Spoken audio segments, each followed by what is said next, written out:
todos, buenas tardes, concejal, coordinador del área de cultura, compañeros, amigos del caballo, bienvenidos todos a la sede del Colegio de Veterinarios de Granada, hoy a través de su cátedra de la Universidad de Granada, cátedra de veterinaria, que nos acompaña también el director del Parque Nacional, que fue el presidente que impulsó la creación de la cátedra de veterinaria de la UGR, Francisco de Asís Muñoz Collado, y que es un hito que utilizamos en el colegio, que queremos utilizar, porque una de las labores principales de los colegios profesionales pues es la formación de sus miembros. Pero una labor que también es principal es la formación o la relación o la divulgación de la profesión con la ciudadanía y el contacto de la ciudadanía con la profesión. Y creemos que la cátedra puede ser un punto de encuentro entre la ciudadanía granadina y la profesión veterinaria para que pues, nos conozcamos los dos mejor. Y por eso en esta cátedra encuadramos pues, estas charlas que inauguramos hoy con el coronel Juan Manuel López Rodríguez, que nos va a hablar de la importancia del ejército en la cría caballar, de la mano del club de enganche tradicional deportivo de Granada, con su presidente que tengo aquí a mi izquierda, don Eugenio, que desde el primer momento, pues de forma muy clarividente, porque vio que podíamos tener a través del colegio pues estas jornadas informativas y de divulgación que por lo que se ve pues son del interés de todos ustedes. Y sin más, pues eso, de darles las gracias por su asistencia. Cuando ahora se desarrolla la charla, al final pues tendremos, si quieren, una pequeña mesa redonda con las preguntas que ustedes vean oportunas. Y a la salida tendremos también unos libros. El mundo del caballo siempre está muy unido también al mundo del toro, y seguro que muchos de ustedes serán aficionados taurinos, y tenemos ahí un regalo para ustedes de una edición de un libro taurino del Colegio Veterinario, para que cuando quieran, cuando vayan a salir ahora, se lo puedan llevar para su casa. Y nada más, también invitarles pues, a las siguientes dos charlas, que serán en el mes de febrero y en el mes de marzo. En febrero, el día 16, que será impartida por don Guillermo García Palma, veterinario autor del libro El caballo de Miura, y que hablará sobre el origen de caballos de pura raza española. Y en marzo, impartida por el profesor Eduardo Agüera Carmona, sobre los reconocimientos históricos de las actitudes del caballo andaluz, que están ustedes pues, igualmente invitados, igual que hoy, y que espero que estas tres charlas pues, sean el inicio de otras más numerosas, porque he visto pues, el interés que ha suscitado, creo que serán oportunas. Y nada, muchas gracias, y le doy la palabra a la mujer.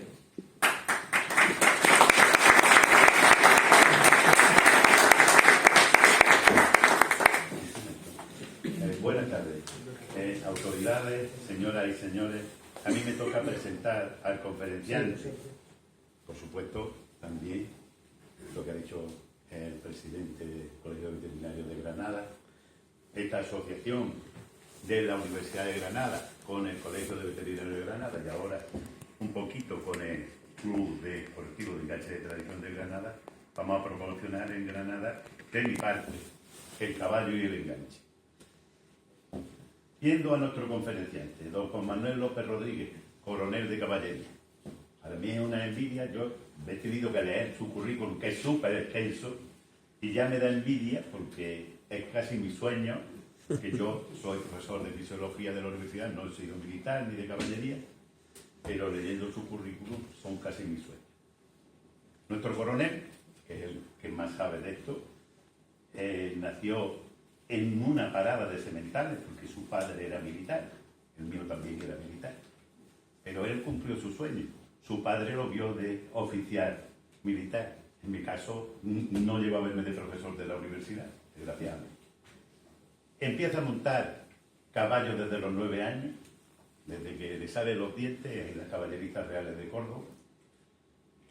Y con la afición que tiene, se apunta, vaya que le quiten el sitio, de voluntario en el depósito de caballería de Sementales de Córdoba con 17 años. De tal manera que para caballería, eso no había otra solución. Ingresa en la Academia Militar de Zaragoza, en caballería, que es lo que él pretende, sale de alférez, de alférez del alma de caballería, y ya ha cumplido su padre militar, el militar, ya ha cumplido parte de sus sueños. Luego ingresa en la Academia de Caballería de Valladolid, donde ya sale de teniente. De la Academia se sale de alférez y ya de Valladolid, en caballería, nuestro coronel sale de teniente. A los militares los trasladan continuamente cuando ascienden. Yo no soy militar, pero me lo imagino, porque a mi padre lo movían un poco también. Los cambian y puede que no los manden a caballo. En este caso, lo ascienden y no los mandan a caballo. Los mandan a Ronda. Pero Ronda donde yo estudié, en un patronato militar. O sea, que hemos estado... Y en ese campamento de la Legión de Ronda he estado yo, cuando no estaba la Legión, saltando y haciendo barbaridades. Por eso sigo. Es donde pasan muy buenos años nuestro coronel, en el grupo ligero de caballería de la Legión. Luego pasa al regimiento ligero acorazado de Sevilla, también. Pero allí, por lo que se ve, vuelve a encontrar los caballos. Su afición por los caballos. Y se apunta, o como hagan los militares, ingresa en la Escuela de Caballería Militar de Madrid, de Equitación Militar de Madrid, para seguir en caballería, lógicamente. Como monta desde que era pequeñito, pues allí se dedica a domar potros, y uno de ellos, veremos cómo era el potro, lo tira al suelo. Así sería el potro. Es muy valiente. Asciende a capitán. ¿Y dónde va a parar de capitán? Pues donde empezó, donde se apuntó de voluntario al 7º depósito de sementales de Córdoba. A los 10 años, desde los 17 años, vuelve a Córdoba, a los depósitos de sementales de Córdoba. Posteriormente va a pasar a las Turquillas, al escuadrón de tropas y ganado de las Turquillas, y allí empieza su especialización, porque yo sé que hoy nos va a hablar de la raza anglo-árabe, de la raza hispano-árabe, relanzar la raza anglo-árabe, desarrollar la hispano-árabe, que estaba decaída en ese tiempo, y los asnos andaluces. También se implica en la raza andaluza. En las Turquillas, pues también, como todo momento en los telediarios, ha tenido solidaridad con otros señores que se dedicaban a ir allí a molestar un poco. Allí está en las Turquillas, en el escuadrón que hemos dicho, de tropa y ganado, espero no alargarme mucho, y está 2 años en la Turquía, y se especializa. Se especializa en cría caballar, en juez de la raza hispano-árabe, en juez de la raza anglo-árabe. Yo estoy deseando preguntarle cosas de estas porque yo soy mucho de la raza española y menos de este tipo de caballos. O sea que cuando termine le preguntaré yo también. Y también se dedica al salto de obstáculos porque le gusta el salto de obstáculos. Asciende comandante en el 98 y lo vuelven a quitar de los caballos, lógicamente. Los militares lo mandan al regimiento de Villaviciosa número 14, donde va a estar hasta el año 2000. No sé cómo lo consigue, tendría algún amigo general o algo, pero en el 2000 vuelve a la yeguada militar de Écija. No sé cómo consigue volver a la yeguada militar de Écija, donde vuelve a implicarse en la raza anglo-árabe, se hace juez de morfológico de anglo-árabe, presidente de la Comisión de Deportes de la Conferencia Internacional del Anglo-Árabe, se hace también, se dedica al concurso completo de equitación, hace cursos en Francia con el mejor de esta rama, no les voy a mencionar el nombre, pero bueno, de esta rama, y seguimos en este. Colabora en la Asociación Nacional de Caballo Hispano-Árabe, Anglo-Árabe, Hispano-Árabe y Raza Andaluza de Burro. Inicia el libro genealógico del asno andaluz, estaba perdiendo, estaba en el peligro de extinción, es secretario técnico de la Asociación del Burro Andaluz, es secretario técnico de la UGRA, Unión de Ganaderos y Arrieros de la Raza Andaluza, establece el estándar racial del burro andaluz. Como ven ustedes, se dedica allí en Écija, donde ha estado, asciende a teniente coronel y ahora ya es don Juan Manuel Coronel. Hace pocos días, y en julio, agosto, ha cesado y ha tenido que dejar su querida Écija para pasar a las reservas. Allí en Écija y en el centro de cría caballar se hacen cosas parecidas a las que se le encargó ya en 1864.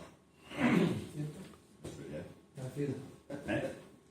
800 o 900. 800 no. Pero bueno. Cuando se crea.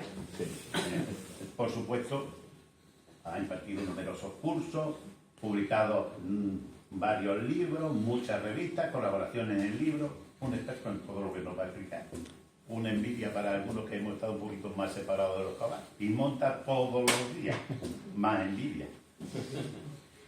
Con eso yo termino. Les voy a dedicar dos cosas que no tienen que ver con el conferenciante. Y es, le habrán dado un número de la revista del club. Hay 4 números, a cada uno le habrá tocado él. Que le haya tocado. Y aquí hay 2 libros volteados por el club, que si ustedes lo quieren cojear a la salir, porque no tenemos nada más que todo de exposición, pues si les interesa, pues aquí están a su disposición. Digo yo al señor conferenciante, con todos ustedes, que nos va a hacer disfrutar de su conferencia. Muchas gracias.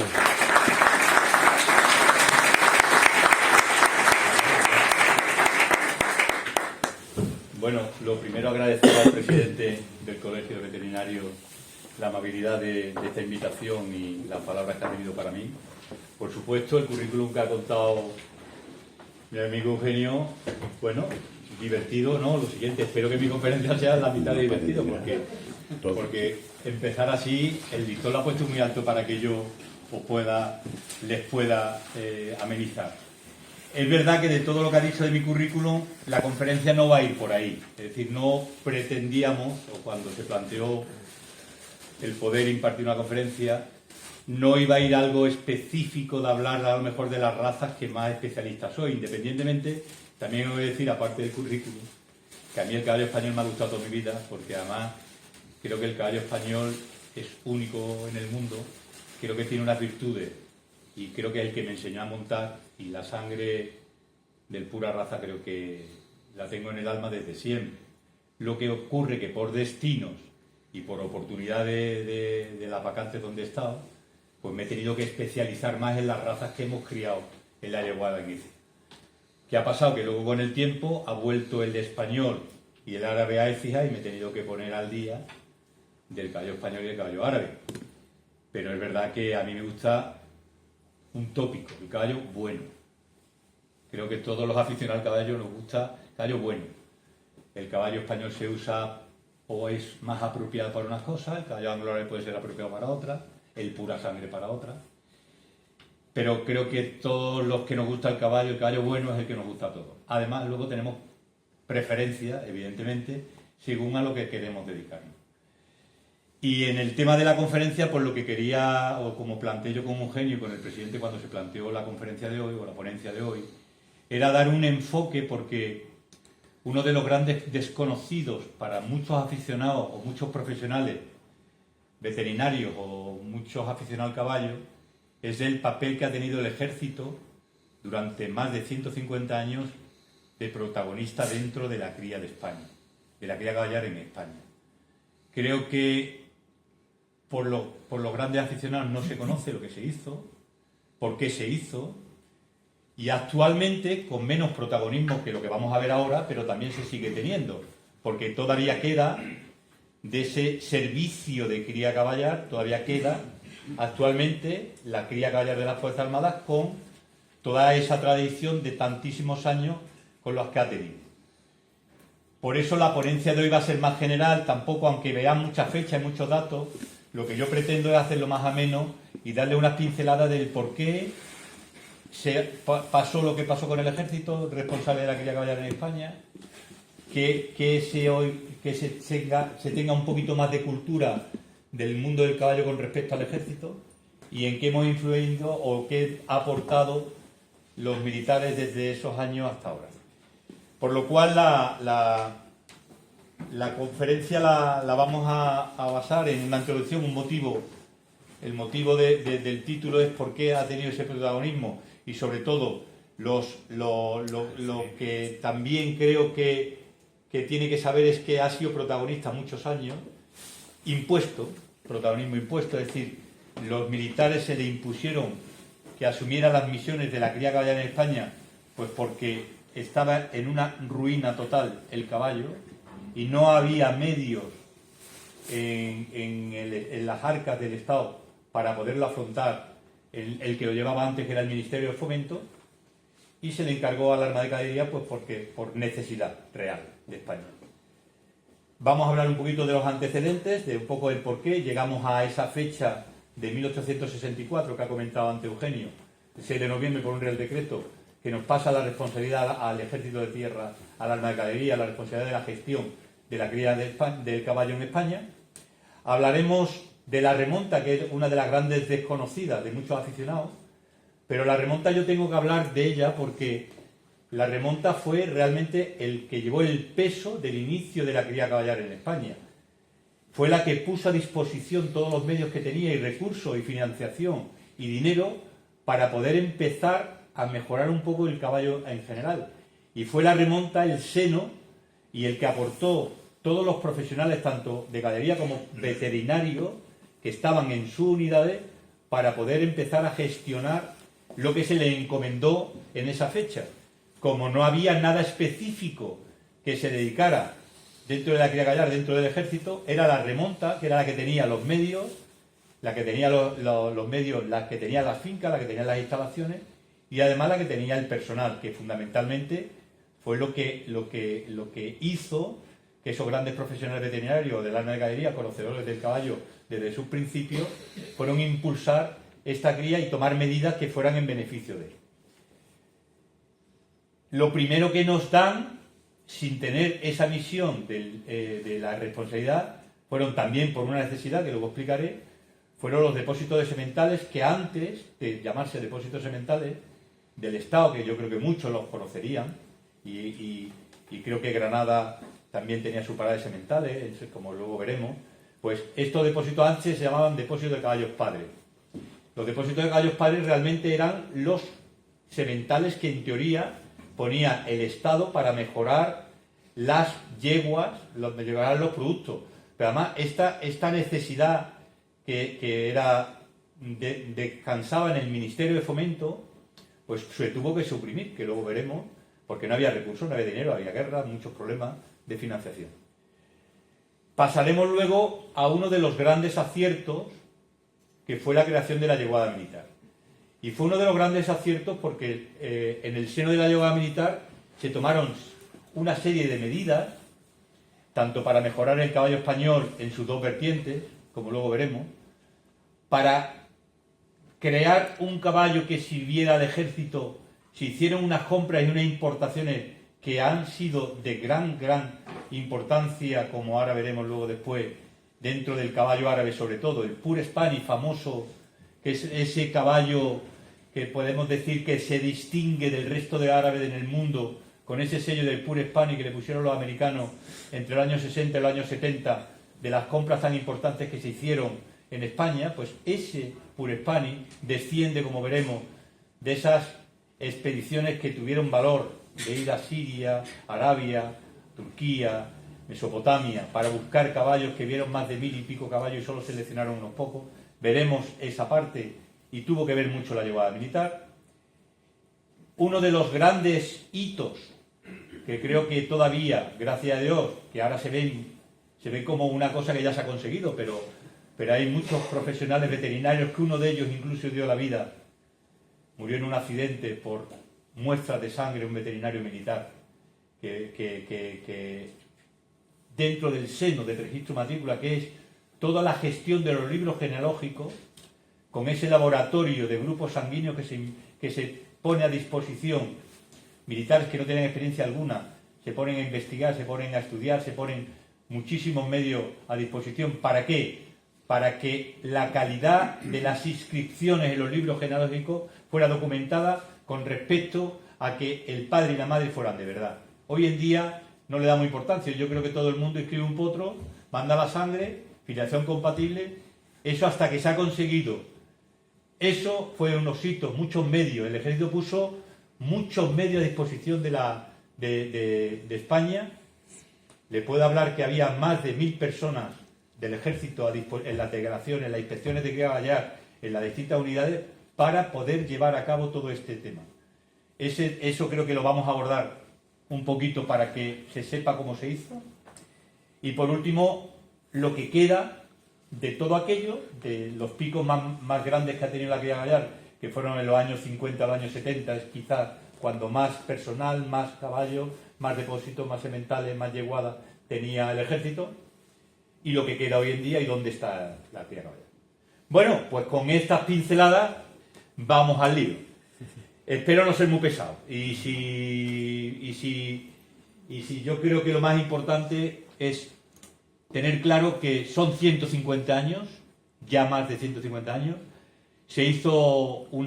Nos recibió el rey Felipe VI en una comisión de todos los jefes y representantes de Criagallar en el Palacio Oriente, en el Palacio Real, para agradecer estos 150 años. Se le entregó un libro y fue un reconocimiento por parte de la corona a Criagallar. Fue un espaldarazo a estos 150 años porque eran unos momentos también un poquito más críticos y se visualizó este apoyo de la corona y del ejército, porque creo que todos saben que el jefe de las Fuerzas Armadas es el rey, y por tanto ese espaldarazo a Criagallar vino bien, y eso fue en el 2015 cuando nos recibió.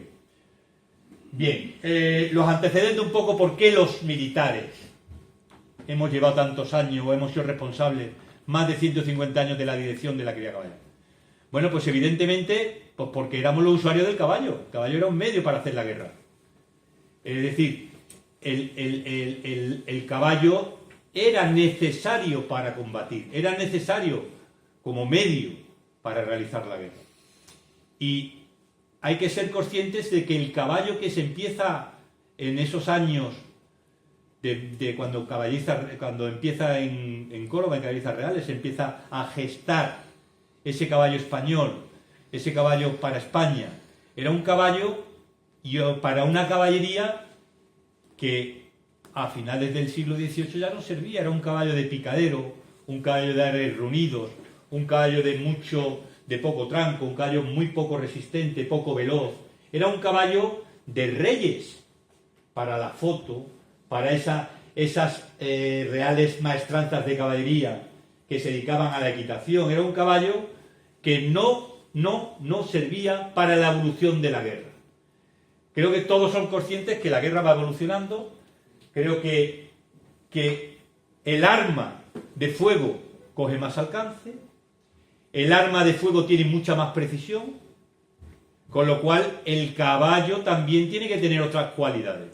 Y esas cualidades de ese caballo, en ese siglo XVIII, siglo XIX, que hay en España, no vale. Porque además, para colmo de los colmos, hay una cosa muy importante, como bien dicen distintas reales decretos y distintas normas, es que el mulo y las guerras ha sido el gran enemigo del caballo. El mulo, creo que todos son conscientes que es un híbrido, que es mucho más económico que el caballo de alimentación, mucho más rústico y sólido que el caballo para trabajar. Además, con la salvedad de que no se lo quitaban los militares cuando venía la guerra. Es que cuando llegaban las guerras y había que movilizar a las escuadrones de caballería que habían tenido a lo mejor en la guerra anterior bajas, se llegaba a saco por donde había potro. Se llegaba a saco y se llevaban sementales, se llevaba lo que hubiera, porque era requisa del ejército. Por eso siempre se ha dicho que el mayor enemigo del caballo han sido el mulo y el ejército. Curiosamente, el ejército luego se quejaba de que no había caballos, pero ellos no tuvieron en cuenta. ¿Qué pasó? que inteligentemente algunos militares, como luego veremos, se dieron cuenta que esos caballos enteros que se encontraban en las requisas o que compraba remonta no se castraran cuando eran de calidad. Por eso veremos luego cómo rápidamente se pudieron reactivar los caballos de depósito, los depósitos de caballos padres.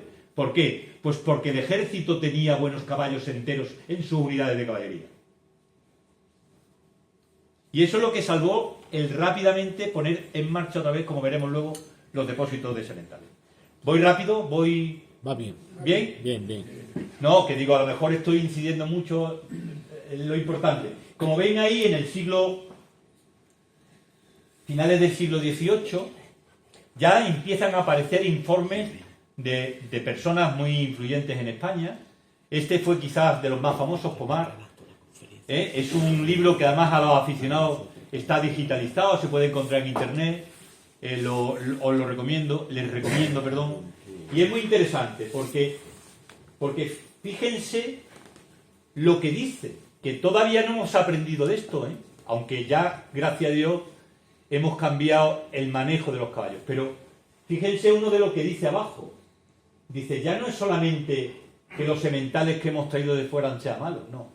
Es que además no nacen sanos los potros de esos caballos que se importaban.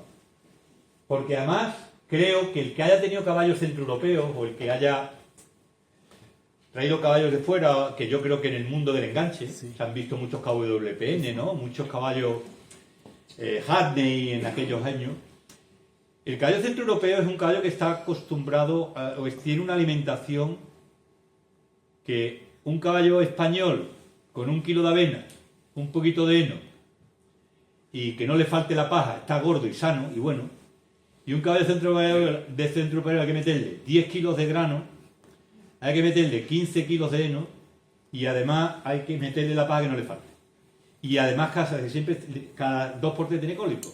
Bueno, simplemente porque están adaptados en unos climas que en España además, para colmo de los colmos, creo que todos son conscientes que las dehesas comunales en España no eran buenas. Aquí creo que todos son conscientes que el caballo español lo mejor que tiene es cómo se adapta a España y lo bien que se adapta a comer poquito.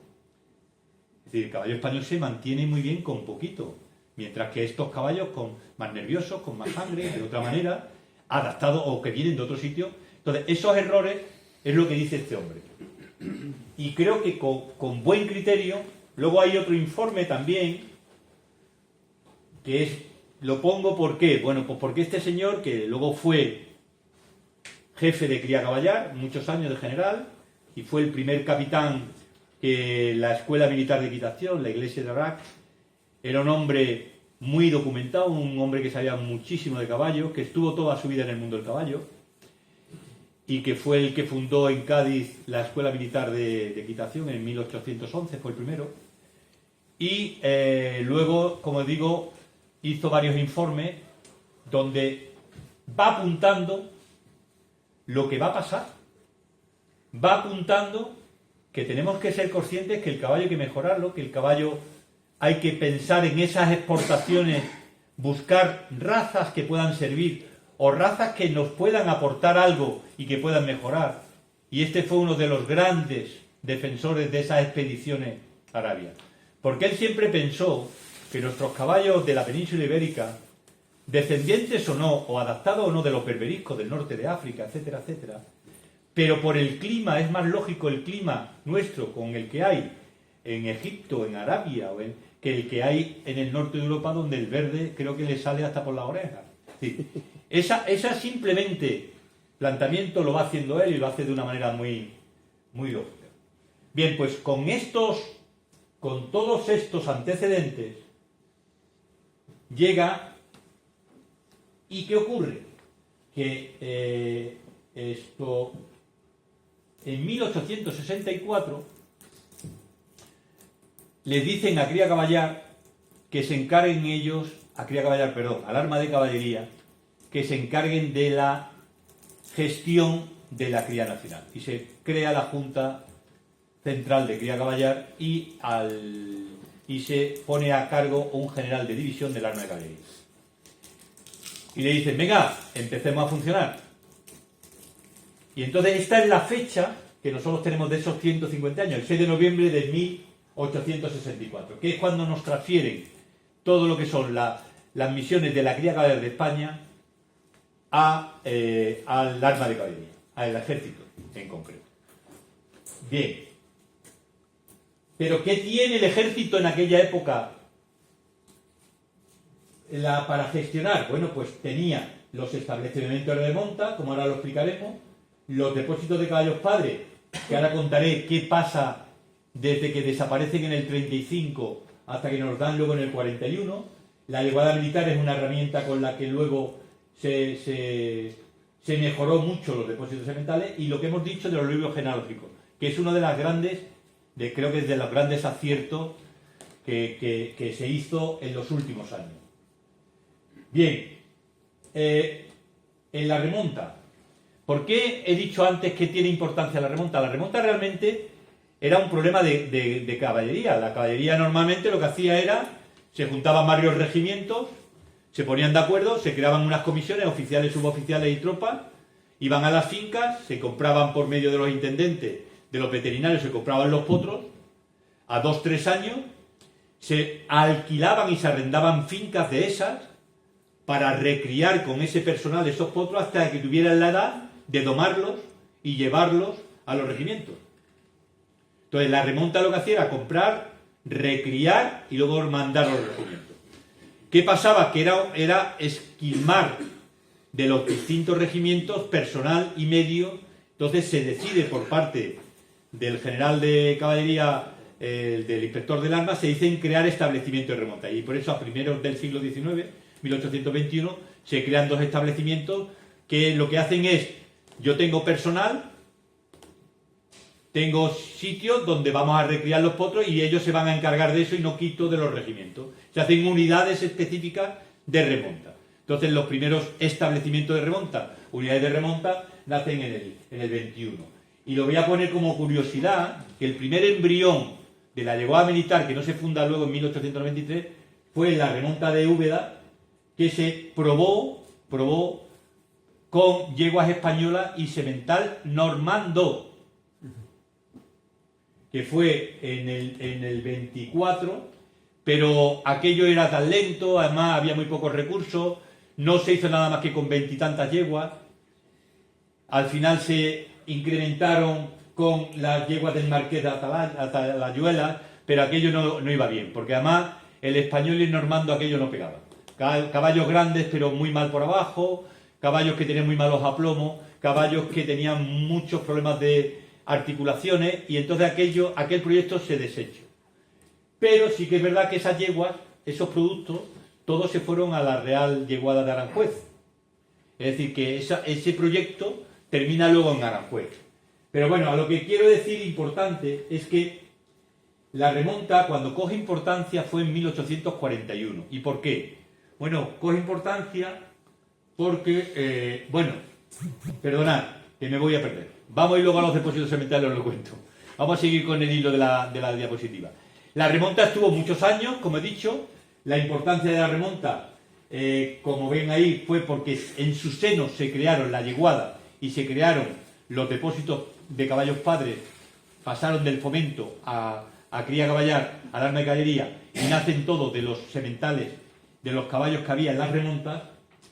Y como curiosidad se crea una subdirección de remontas, porque aquello ya coge importancia, se crearon 3 remontas como ven ahí, y como curiosidad la remonta de Granada nunca estuvo en Granada. La remonta de Granada, cuando se crea, la remonta de Granada nunca estuvo en Granada. Estuvo en Úbeda, pero bueno, parece ser que iba a venir a Granada, pero lo típico, las fincas donde se iban a arrendar no eran lo suficientemente grandes, no eran lo suficientemente importantes y nunca llegó a venir. Pero la remonta de Granada estuvo muchísimos años en Úbeda. La remonta estuvo hasta 1925. Actualmente, la misión de remonta que se hacía de siempre, el actual servicio de cría caballar o la que es cría caballar de las Fuerzas Armadas, se está haciendo con los potros que genera cría caballar en sus distintas yeguadas, está remontando a estas unidades, como ven ahí. Está remontando a la Guardia Real, tanto al escuadrón de la Guardia Real, que es de caballería, como a la batería de artillería hipomóvil que tiene el grupo de escolta de la Guardia Real. Todos los caballos que tienen esas dos unidades, todos son producidos en el seno de la yeguada militar, tanto los de tiro como los de silla. Los de tiro se están criando en la yeguada, bueno, en el centro, que luego lo veremos, están criando en Zaragoza y en Mazcuerras, en Santander, y los caballos de silla se están generando entre Écija y Jerez. También se está remontando la única unidad militar dentro del Ejército de Tierra, que es la Academia General Militar, y algunas aulas hípicas que mantiene la DIAPER. ¿La DIAPER? No. Sí, la DIAPER, ¿no? Las aulas hípicas dependen de la DIAPER. La DIAPER, que es la asistencia al personal. Hay unos clubes militares donde hay todavía aulas hípicas y esos caballos que tienen en las aulas hípicas también los remonta la actual cría caballar de las Fuerzas Armadas. Y por supuesto, a partir del 2007, curiosamente, en el 2007 creo que todos son conscientes de que España baja un poquito los presupuestos, no hay dinero para comprar caballos, en la Policía Nacional hacían falta más de 50 o 60 caballos y entonces le tiran los tejos a cría caballar y dicen que si les pueden dar caballos porque no tienen dinero para comprar caballos. Y entonces se llega a un acuerdo entre el Ministerio de Defensa y el Ministerio del Interior y en 2007 empezamos a dar caballos a la Policía Nacional para sus escuadrones de caballería que tiene en Valencia, 2 en Madrid y en Sevilla. Y todos esos caballos que tienen ahora mismo la policía del 2007, todos son procedentes de la yeguada militar. ¿De acuerdo? Esto es remontar también. Y por supuesto, 2 años después la Guardia Civil. Porque la Guardia Civil sí tuvo recursos unos años y posteriormente pasó a la Guardia Civil. En esta remonta, además, curiosamente, se han hecho proyectos sobre distintos caballos. Hemos probado el caballo policial, hemos hecho ensayos, cruzamientos, para ver qué tipo de caballo les servía a ellos. Y hemos estado colaborando con ellos para ver qué tipo de raza, qué tipo de cruzamiento, qué tipo de caballo era el más apropiado para los servicios. Tengo que decir que últimamente se están llevando además yeguas. ¿Por qué? Bueno, porque se ha demostrado que las yeguas también les sirven, porque ellos estaban muy solos por los machos. Se han empezado a esterilizar yeguas para que no tengan problemas de celo y se está haciendo un proyecto con ellos y están contentos con las yeguas, con lo cual, ¿qué consigue cría caballar? Pues no tener tanta producción de potros, con lo cual las plantillas tanto de madres son menores, los recursos, es todo más barato, entre comillas, producir los caballos que se van a remontar a este tipo de unidades. Bien, pues esa remonta que desde entonces, 1921, todavía se está haciendo a este tipo de unidades. Como verán, evidentemente, desde desde que termina la Guerra Civil Española, que realmente las unidades a caballo fueron descendiendo constantemente porque ya el caballo no se estaba empleando, ya estaba empezando los medios acorazados, pues la remonta fue disminuyendo hasta su desaparición en 1995. Pero esa parte de la remonta que llevamos todavía se está manteniendo en este tipo de unidades. Bien, los depósitos de sementales. Lo que he dicho es que antes he metido ahí un inciso porque me he pasado. Los depósitos de sementales, como dije, pues nacen en 1659 con Felipe IV, pero realmente el por qué tenemos nosotros la responsabilidad de cría caballar y por qué tenemos los depósitos de sementales fue por esta decisión que se tomó en el 35. En 1835, bueno, creo que todos son conscientes que el siglo XIX fue una locura. Guerras carlistas, la guerra de independencia, las desamortizaciones, que las desamortizaciones le hizo mucho daño al caballo, porque muchas de las fincas que tenía la iglesia, que arrendaba en los concejos, en los municipios, muchas de las fincas comunales que había donde iban los caballos, donde se tenían las yeguas para criar, todas esas fincas se expropiaron y se vendieron a particulares. Entonces se quitaron muchas yeguas de criar. Entonces también descendió muchísimo el número de yeguas criando en España. Eso pasa, esa decisión que se toma en el 35, por Fanda, además lo pone en el Real Decreto, como ven ahí, lo pone clarísimo. Es decir, que no hay dinero para mantener esto. Pero claro, todo el mundo empieza a protestar, todo el mundo se da cuenta de que no puede ser. Y entonces, en abril del 41, que antes hemos visto a un capitán de la iglesia de Arac, que era el jefe de la Escuela Militar de Equitación, pasa luego, teniente coronel, y le ordenan que sea el jefe de los futuros depósitos de semental. Y empieza a organizar esos depósitos de caballos padres, estamos hablando del 41, y hasta el 64, fijaros los años que pasan. Guerra, lío... Bueno, pues lo que sí está claro es que ¿de dónde sacan los caballos que hay? Pues tira de las remontas, tira de los regimientos de caballería, los caballos enteros que había, y empieza a reclutar caballos enteros para poder, poco a poco, activar esos depósitos de caballos padres que se llamaban en aquella época. Porque luego, cuando ya en 1864 le dan la misión a Cría Caballar, es cuando empiezan a llamarlo depósitos de sementales del Estado. Se cambia lo de depósito de caballos padres por sementales del Estado. Y en esa época, como veis, monta ocho depósitos, como veis, y como veis ahí en Granada había un depósito de sementales de caballos padres, ¿de acuerdo? Bien, esta diapositiva, que no creo que se vean las cantidades, lo que quiero comentar es importante porque luego va a tener referencia a lo que vamos a hablar. Si se fijan, había unas 200.000 yeguas. 200.000 yeguas estaban en teoría censadas en España. Pero de las 200.000 yeguas, con estos depósitos de caballos, no se beneficiaban, no se cubrían más de 5.500. ¿Sí? Una proporción muy pequeña. ¿Pero por qué? Porque había muy pocos sementales. Que había muy pocos sementales, que para 200.000 yeguas. Tengan en cuenta, como ahora veremos dentro, que se lo voy a explicar un poquito, que ahora ha cambiado la reproducción equina. Pero en aquella época era monta natural. Y un semental más de 35 yeguas era muy difícil que las dejara llenas. El tope que se ponía, relación semental-yegua, eran 25 yeguas. Ese era el tope que se marcaba normalmente a los sementales. Cuando se cedían a los ganaderos, cuando se iban a las paradas, normalmente 25. Y extraordinariamente podían cubrir 10 más, hasta las 35, pero no era normal. Y hoy en día un semental puede cubrir 300 yeguas en una temporada.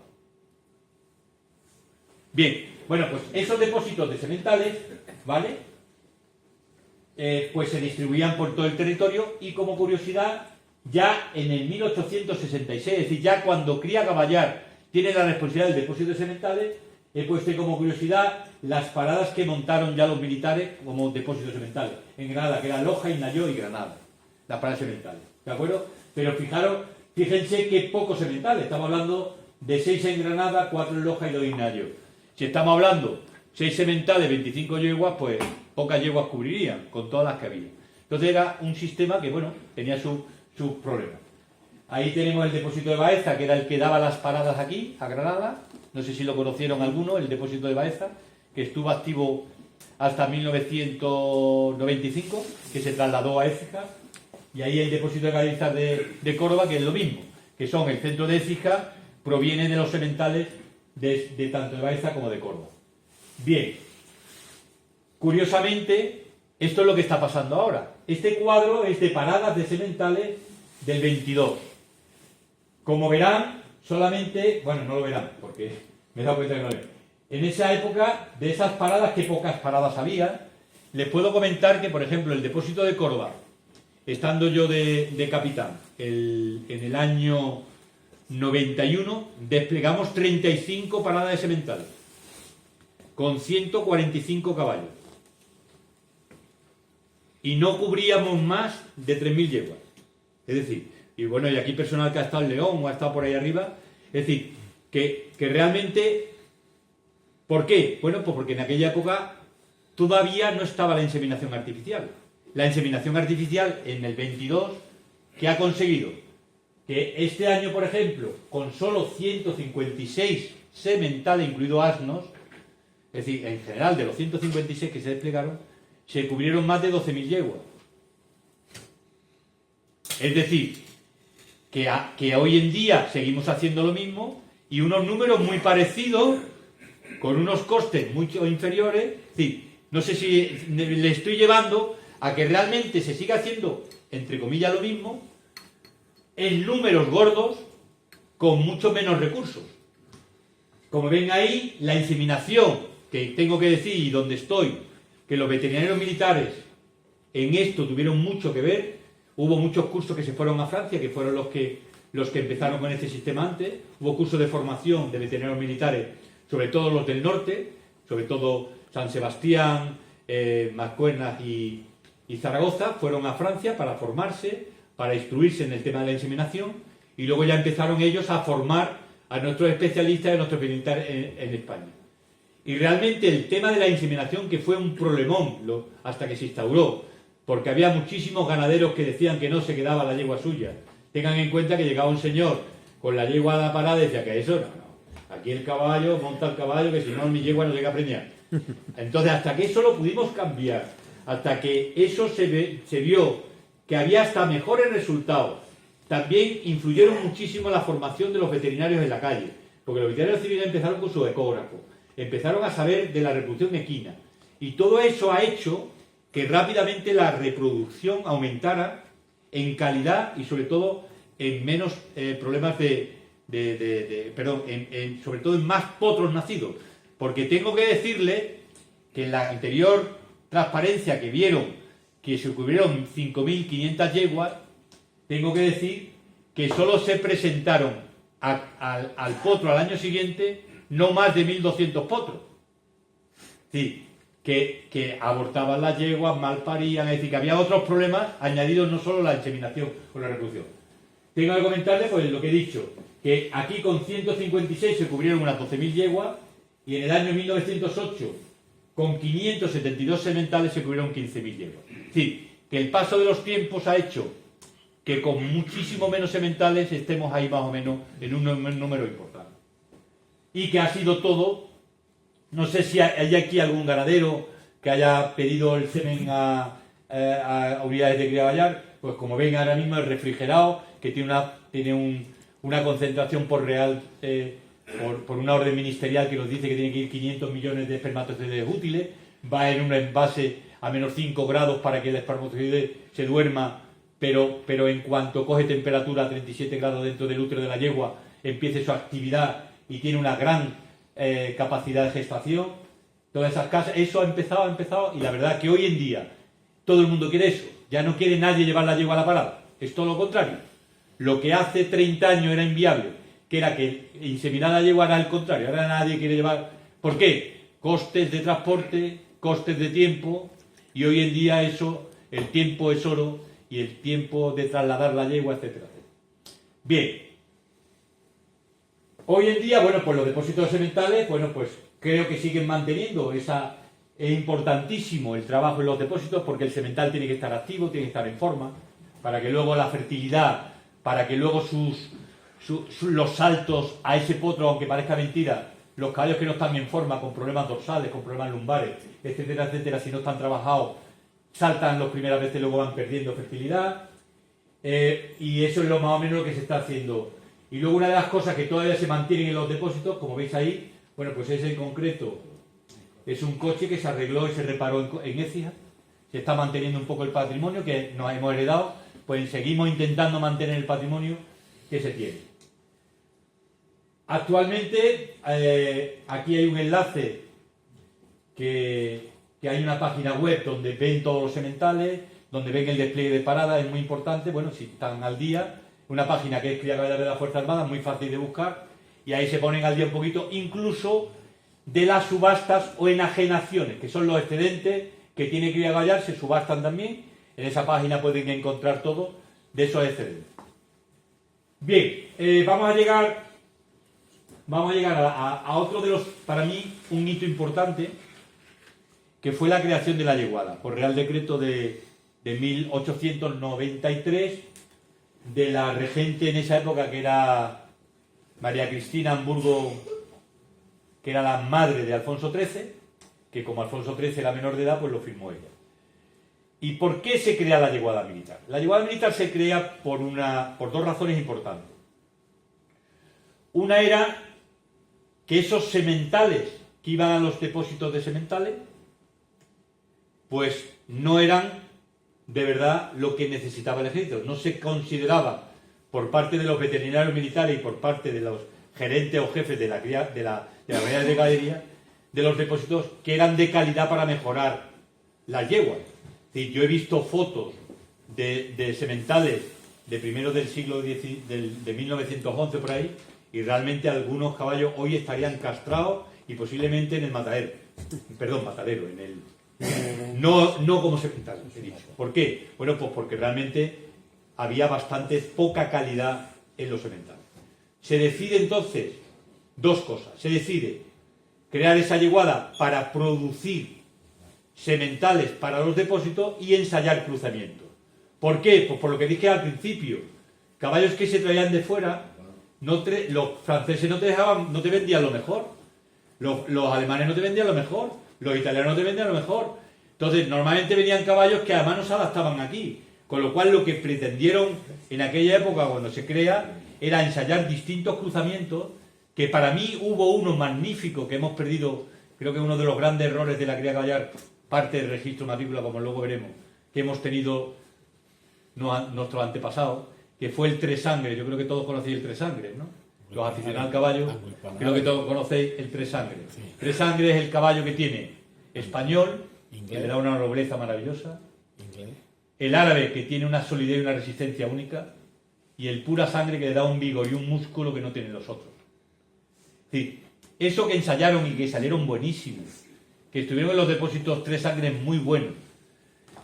No fuimos inteligentes los que en aquella época gestionábamos la cría caballar para hacer ese libro, registro del tres sangre. Se dispersó en el caballo de porte español, se dispersó en el anglo-árabe, se dispersó en el hispano-árabe, y creo que uno de los grandes errores, bueno, me ha anticipado, pero bueno, es decir, que creo que esa yeguada militar hizo eso, y creo que fue un acierto. Tengan en cuenta que de los grandes deportes militares de los grandes triunfos del deporte militar, de la equitación militar, de esas medallas que se consiguieron, de esos grandes premios que se han ganado en Europa, muchos caballos tenían ese tipo de tres sangres, esos caballos que a la equitación militar le han dado tantos aciertos, venían de esos cruzamientos de la yeguada militar. Bueno, pues la yeguada militar, viene una orden de ensayar cruzamiento y le dicen por orden que compren 75 yeguas. Si suman ahí salen 78. No sabemos por qué, pero se compraron más de 75. Porque posiblemente los de cadería no sabían sumar, como dice... No sé si saben que el arma de cadería tenemos la fama de que no sabemos ni sumar los caballos. Bueno, pues nos dieron la orden de comprar 75, pero aparecen 78. Y hay un dato muy curioso, que como ven ahí a la izquierda, en la fundación, en las yeguas fundacionales, no está el árabe. Como ven, si se fijan, en las yeguas que compra Cría Caballar, compra la dirección de Cría Caballar en el seno de la remonta de Córdoba, porque la yeguada militar, no lo he dicho antes, se crea en la remonta de Córdoba con el personal veterinario de Córdoba, que además, luego pondré una foto porque hay un dato que yo creo que deben de conocer todo el mundo. Pues en ese seno no se compran yeguas árabes, y no se compran por dos razones, según aparecen en los informes. La primera es porque no eran de calidad, y las que le ofrecen, porque el resto de razas es todo lo contrario. Cuando el jefe de la yeguada, el teniente coronel jefe de la yeguada, da las gracias a todos los ganaderos porque le abrieron las puertas y le ofrecieron las mejores yeguas que habían en su casa.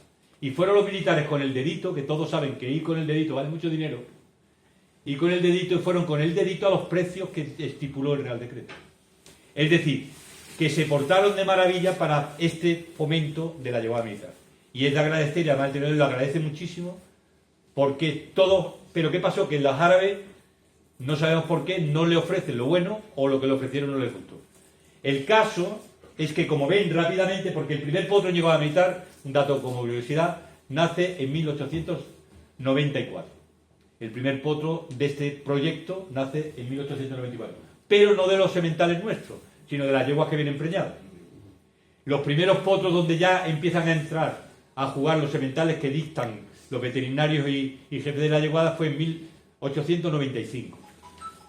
Bien, pero he puesto ahí una cosa que sí quiero incidir, porque creo que es de los grandes aciertos que hace Cría Caballar o el arma de cadería a la Cría Caballar en España, que fueron las expediciones para comprar yeguas árabes y sementales árabes a Oriente, ¿vale? Hay que agradecer, bueno, esta era lo que iba a comentar, en el seno de la yeguada militar, bueno, pues eso era en Moratalla, una finca que tenía la remonta, que no sé si conocen Hornachuelo, un pueblecito de Córdoba. Hay una finca que era del Marqués de Viana, que era una finca, bueno, que arrendó la remonta para recriar sus potros, y en esa finca se decide crear la yeguada en el seno de la remonta. Allí, como veterinario, hubo un ilustre veterinario que fue teniente veterinario, que fue Rafael Castejón, que creo que todos los conocerán, de la Universidad de Córdoba. Creo que todo el mundo veterinario, todo el mundo creo que lo conocerá, Rafael Castejón, que además creo que, por eso pongo esta foto, creo que todos ya saben por qué Córdoba les dio tanto por el caballo, ¿no?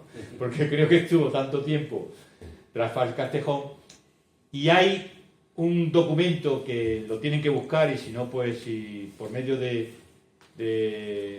grupo o lo que sea se lo haré pasar, que es un informe, que por eso pongo esta foto, de Rafael Castejón, hablando de las razas ya que se empiezan a ver en el 1914, con tan poco tiempo, ya se empieza a ver qué va funcionando de esa yeguada militar. Hace un informe para defender que no se vaya la yeguada de Córdoba, porque el Marqués de Viana era muy amigo de Alfonso XIII, y donde tenía la yegua decidió hacer un campo de polo, no sé si lo saben. El primer campo de polo de Andalucía estuvo en Moratalla. Y era porque Alfonso XIII era súper aficionado al polo, el Marqués de Viana también, y entonces donde tenían las dos partes donde tenían las dos dehesas, pues hizo dos campos de polo. Y entonces nos echó a los militares, entre comillas, y entonces el arrendamiento se desaparece en 14, pero luego volvió, como luego veremos en un momento. Pero a lo que voy, que es importante esto porque Rafael Castejón hace un informe en 1914 para defender la yeguada, muy interesante, de las razas como estaban en eso. Habla de lo que yo creo que hay ahí, habla de la parte cartujana, de las yeguas cartujanas, las yeguas con el perfil subconvexo española más agrícolas, habla del tresangre, habla del hispano y habla del árabe. Y hablando del árabe, lo digo porque es importante que tengamos en cuenta lo que dice este hombre, porque es que es verdad. El árabe, como lo conocemos ahora, es muy moderno. El árabe oriental es un caballo relativamente moderno. El árabe que hemos conocido siempre, que de esos libros que vemos, el pura sangre que desciende del Balo de Arabia, el Arabian Turkey, etcétera, etcétera, era un árabe casi anglo-árabe, como él dice ahí. El árabe oriental, el que está en la península arábiga, el que está en Siria, Mesopotamia, ese árabe no se conoce en Europa, si no es por Lady... Bueno, la mujer del que fue embajador en Egipto, que le encantaban los caballos, y entonces en sus expediciones encontró ese árabe oriental. Ella viene, que es la yeguada de Craven, tan famosa, en Inglaterra. Y esa es la que realmente define lo que hoy conocemos por ese caballo árabe, que es el caballo oriental. Y él ya lo dice ahí. Y a raíz de eso, bueno, un poquito antes que ese informe, porque este es del 14, es cuando se hacen realmente las compras importantes y las compras que dan origen al Pur España. Y les recomiendo que el que no haya leído el libro En busca del caballo árabe, lo lea. Es decir, aunque no fue el jefe de la expedición, porque el jefe de la expedición fue el comandante Quintos, iba con él un capitán, que luego también fue muy trascendente en la Cría Caballar, que era Azpeitia de Moro, Luis Azpeitia de Moro, capitán de caballería. Era el que iba de secretario y el que iba tomando nota de todo lo que veía. Pues con ese informe que tenía que presentar luego a su jefe, a sus generales o a sus coroneles, pues hizo un libro con esas fotografías que aparecen ahí, con esos informes. El libro es una dulzura de lectura al que le guste el caballo. Porque pasaron miedo, no, lo siguiente. Se metieron en unos terrenos, lo siguiente. Porque además iban con el arcón de la pasta, iba el intendente, con la pasta, con su veterinario, una expedición en toda regla. Y les recomiendo que lo lean porque merece la pena. Está digital, es fácil de conseguirlo porque es muy fácil de conseguirlo. Y es una historia de cómo estos señores traen unas yeguas y unos caballos que les quiero decir que de lo que compran dieron casi 1000 animales y hablaban de la ruina que tenía el caballo árabe. Hablaban de la ruina que tenía el caballo. Aquí hay, por ejemplo, como ven, yeguas. Algunas yeguas no llegaron a criar nunca porque se murieron, se adaptaron. En concreto, por ejemplo, la yegua Zulima, me parece que es, murió en el barco. Es decir, que de todo lo que compraron, no todo vino. Tengo que comentar que expediciones hubo posteriores, muchas, posteriores a la de hasta el año 27. Y hubo también una compra muy importante que hizo el ejército, que creo que algunos conocerán al duque de Veragua. El duque de Veragua era un señor criador que le encantaban las carreras, que tenía una yegua de pura sangre maravillosa, que además tenía yeguas españolas, que tenía de todo, pero él vio lo que he dicho antes de Craves, de la ganadería inglesa, y importó caballos de esa ganadería inglesa, de los cuales luego, durante la guerra civil, incendiaron los archivos y entonces las yeguas se pasaron a yeguada militar, muchas yeguas del duque de Veragua, que todas las que vean de la V, de yeguada militar, Verana, Veragua, Veracruz, todas esas proceden, bueno, algunas sí estaban inscritas, pero casi todas son yeguas que cogió la yeguada militar, pero que sus papeles desaparecieron por los incendios. Pero el duque de Veragua también. Y por último, pues de todas estas compras, incluido lo de Veragua, es lo que desciende el Pur Spani. Hoy en día, cuando oigan ustedes hablar del Pur Spani, no es el pura raza español, porque podría ser el pura raza español. Pur Spani es las líneas de genética que descienden de todas estas compras, de todas estas compras que aparecen en las cartas genealógicas de los caballos árabes que nacen en España, que fue lo que buscó los compradores europeos y americanos en los años 60-70, pagando barbaridades. Tengo que contarles como anécdota que uno de los sementales que había en el depósito del Jerez, Galero fue un caballo que era una maravilla, un caballo maravilloso que daba fantástico. Vinieron americanos a comprarlo con cheque en blanco. Fue curioso porque llegaron al jefe, imagínense, llegaron un yanqui de esto de Texas, me imagino del petróleo, con un cheque en blanco al teniente coronel jefe del depósito, decir, que venga a comprar el galero, ponga usted el precio. Sí, impensable. Bueno, pues el caballo ese luego se perdió, curiosamente, se lo llevaron de parada particular, luego el caballo se perdió. Con lo cual, bueno, seguramente esté con otro nombre en otro sitio, pero bueno. A lo que voy, que esto es importante, este esfuerzo que se hizo. Aquí, por ejemplo, tenemos los sementales que se compraron. Algunos han tenido mucha más trascendencia que otros. Estos son, por ejemplo, lo que he dicho ahí, los caballos que han incidido mucho en la crianza nacional, que creo que es importante. Bueno, la yeguada militar tuvo, como he dicho, nace, esto como anécdota, porque yo creo que ya voy tarde, como anécdota le quiero decir que ha habido mucho movimiento. Es decir, como vieron esas 78 cabezas iniciales, todas en Moratalla, luego empiezan a producir, ya no caben las yeguas, se tienen que ir una sección de las árabes y las angulares se van a Jerez, unas yeguas pura sangre se van a Marquina, que es una finca que había en Vizcaya, que se llevan las yeguas pura sangre, las percheronas que empezaron a comprarse, empiezan a cruzarse también con ardeneses y se llevan a Gerona, a Torremornau. Es decir, hay distintos movimientos hasta, bueno, pues, pero hay varios hitos que le quiero comentar. La yeguada militar que va a Jerez, porque ya en Moratalla los echan, cuando viene la República, la Segunda República, no sé si saben que le expropia al Marqués de Viana, le expropia la finca de Moratalla, y ese Rafael Castejón, que era veterinario, lo hacen director de la yeguada nacional.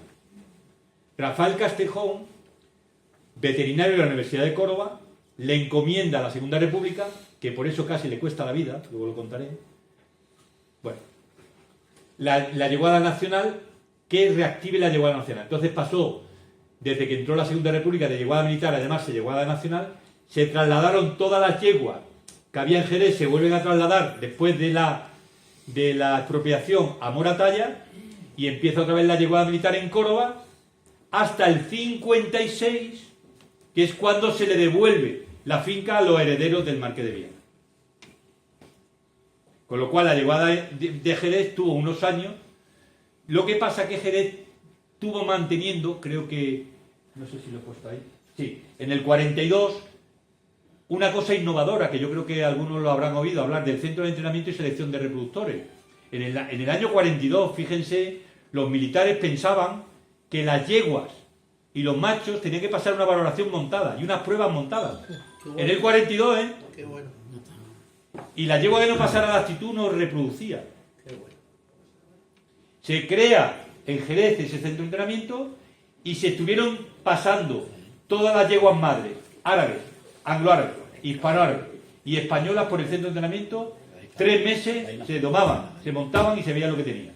Se le hacía unas pruebas de funcionalidad y si no, a criar y si no, fuera. Sí, fue un gran acierto de aquella época. Eso se hizo en el seno de la yeguada militar, pero dependiendo de en Jerez, en el Recreo de San Benito, que yo creo que algunos lo habrán conocido, ¿no? La que era en la avenida de Álvaro Domé, ahí estaba el centro de entrenamiento. Y selección de reproductores. Y selección de reproductores. Se podía llevar, los civiles llevaban también sus caballos, a esas pruebas.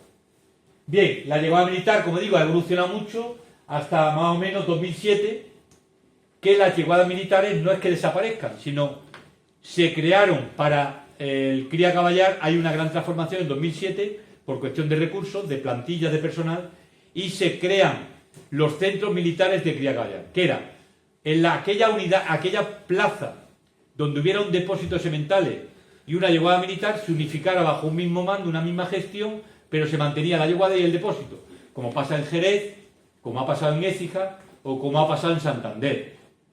Entonces, los que tenían yeguada y depósito se unificaron centros militares, y los centros militares que no tenían yeguada, con el tiempo han tenido depósito y yeguada, como le pasa a Loretoqui. Loretoqui solo tiene pura sangre inglés y anglo-árabe ahora mismo, pero tiene su parada de sementales y sus sementales de distintas razas. O, como ha pasado en Zaragoza, que no tenía yeguada militar, pero ahora se le ha dado la misión de que críe el hispano-bretón negro para la batería real y que críe ensayos de cruzamiento para yeguas anglo-árabes y árabes para el RAI, para la disciplina de RAI. Es decir, todas están ya, todos los centros tienen un poco de todo. Y Ávila, que es la que no tiene yeguada, curiosamente luego le explicaré lo que es la niña de Ávila, que también crían, pero no crían caballos, crían perros. Y contaré por qué. Bueno, pues eso es la yeguada militar. El cambio que han dado. El cambio que han dado es importante. Bueno, esto es una parte que ya he contado mucho el registro matrícula. Creo que muchos de los ganaderos que están aquí habrán vivido las delegaciones de cría gallar o sus delegaciones de cría gallar, donde era una estructura que se mantenía. Hay que decir que el primer libro genealógico Estupuk español, miren qué curioso, caballos de pura sangre. Y el pura sangre era el pura sangre inglés, el árabe y el anglo-árabe. De sangre. ¿Correcto? Es decir, porque siempre se han considerado al árabe y al inglés caballos de sangre caliente. Siempre. Y antiguamente se llamaban de sangre. El árabe y el inglés estaban en esa misma categoría. Ese es el primer Estupuk que lo publica Cría Caballar en el 84. Y curiosamente, bueno, pues esa es la publicación que hubo del pura sangre inglés, y fue en el 84 la primera publicación. Pero hay una cosa muy curiosa que les quiero decir, que es muy bonito. El Centro Militar de Ávila tiene un museo de cría caballar donde están los archivos de todas las primeras inscripciones que se hicieron en los primeros años, que le llamamos los libros de oro. Y realmente están toda la documentación que se pedía para inscribir un animal en aquellos años. Los libros de oro es una maravilla. Como curiosidad, bueno, incluso aparecen, la primera compra de caballos árabes importante, fue en 1850 con Isabel II, que se compraron las primeras yeguas árabes y los primeros sementales. Tardaron 1 año y medio en venir, porque ese señor, Nicolás VIII, era el encargado de la compra, se murió el pobrecito cuando iban a embarcar, con lo cual aquello se quedó allí 1 año y pico hasta que fueron. Es decir, tardaron en venir, después de pagada, año y medio la yegua. Bueno, en ese libro aparecen esas primeras. Lo que pasa es que tuvieron muy poca trascendencia, porque eran para uso de la yeguada real, para su uso, y entonces solo han trascendido aquellos sementales que el rey a sus amigos o debía favores fue cediendo, pero hubo muy poca excedencia. En cambio, las otras compras que hemos dicho sí tuvieron gran importancia en la cría del ave. Como curiosidad, ese caballo que se compró, Senderich, pues miren, les piden, aquí viene el certificado, esta fue la compra que se hace, certificado en árabe y ahí traducido en francés por el embajador, lo traducen en francés y esto está en ese libro, el libro de oro, todos estos documentos. Es decir, creo que es una reliquia que creo que interesante para aquella época. Se les pedía, además es curioso que se les pedía una declaración jurada de que aquello que yo estoy haciendo, que lo que yo estoy presentando es verdad. Y tenía sus sanciones, por lo visto. Bien, aquí el registro de matrícula he puesto por lo siguiente, porque hay dos datos muy importantes. En el 12 es cuando se crea el libro registro del caballo español, en el 12, es decir, en el 83 los caballos de sangre, anglo-árabe, árabe y pura sangre. En el 12 el caballo español, que además el caballo español, este estándar racial que va evolucionando con el tiempo, se marca en el 78, la modificación del 78. En el 84, que es lo que he dicho antes, se crea el laboratorio de grupos sanguíneos en Córdoba. Y les voy a contar por qué. Fue una necesidad que necesitaba la raza. Fue una necesidad porque los caballos españoles empezaron a valer mucho dinero. Y fíjense, ahí este es el puntero, ¿no? Este era el documento de la Carta Genealógica de un caballo español. Solamente era una reseña y una certificación. Ahí no había nada. Y se le hacía a última hora unos tatuajes, no sé si acordarán. Los tatuajes en los labios. ¿Acordáis, no? Bueno, pero fijaros una cosa. El que conozca algo de caballos, esta reseña puede haber 150.000 caballos que la cumplen. Tordo, remolino entre Ollares. Remolino entre no me sale ahora. En la babilla, remolino ascendente en babilla y en el pecho los encuentro, 2 de los encuentro. Hay 1000 caballos. Pero es que para colmo de los colmos, alazán y alazán, tordo. Es decir, el que conozca un poquito las capas, alazán, siempre alazán. Claro, no hay otra capa viable, porque es recesivo. Es decir, un caballo semental alazán, con una yegua alazana, no da otra capa. Bueno, pues hay tordos inscritos. Castaños, tordos. Castaño con castaño, tordo. Es decir, no al revés, no de tordo, castaño, no de tordo, alazán. No sé si los que conocen un poquito las capas... Sí. Es decir, había tantas incompatibilidades y caballos que ya se les borraba. Había tantos fallos en ese libro genealógico del caballo español porque empezó a valer dinero. El 78 empiezan las valoraciones, no sé si os acordaréis algunos.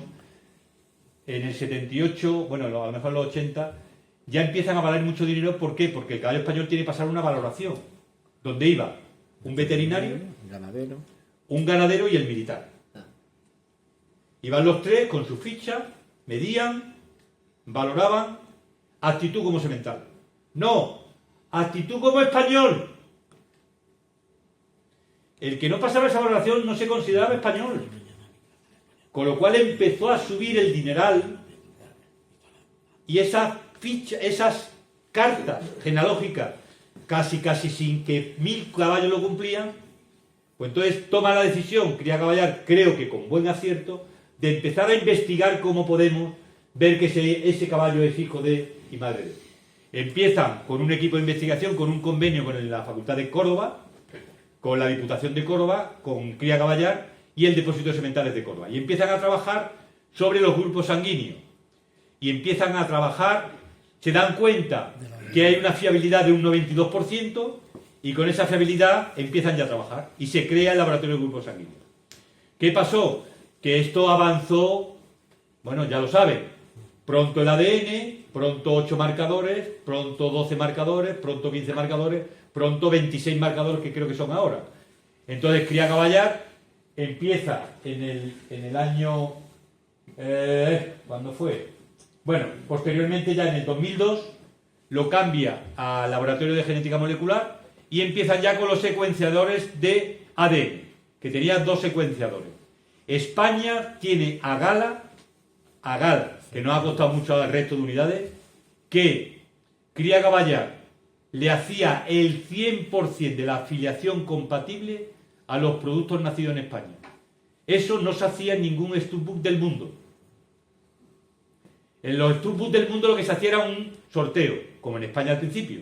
Pero cuando llegó ANCE y le dijo al general, que me acuerdo perfectamente, le dijo, mire usted, vamos a intentar que no sea sorteo, que sea todo el mundo. El esfuerzo ese de poner más técnica, el esfuerzo eso, fue aquello, costó muchísimo esfuerzo a todo el mundo. Pero la verdad que se hizo al 100% de la cabaña y claro, salieron pufos, no podemos imaginar. Claro, porque ya no daban abuelos con nietos. Claro, el problema era, ya estamos hablando de ADN, ya no estamos hablando de grupo sanguíneo, estamos hablando que como era al 100%, bueno, yo pongo por ejemplo, de los fraudes que hubo, ya con esto se acabaron, gracias a Dios, que el delegado de defensa, el delegado de Cría Caballar de Sevilla lo mandaron a inspeccionar una ganadería en la zona de Dos Hermanas que tenía todo caballos negros.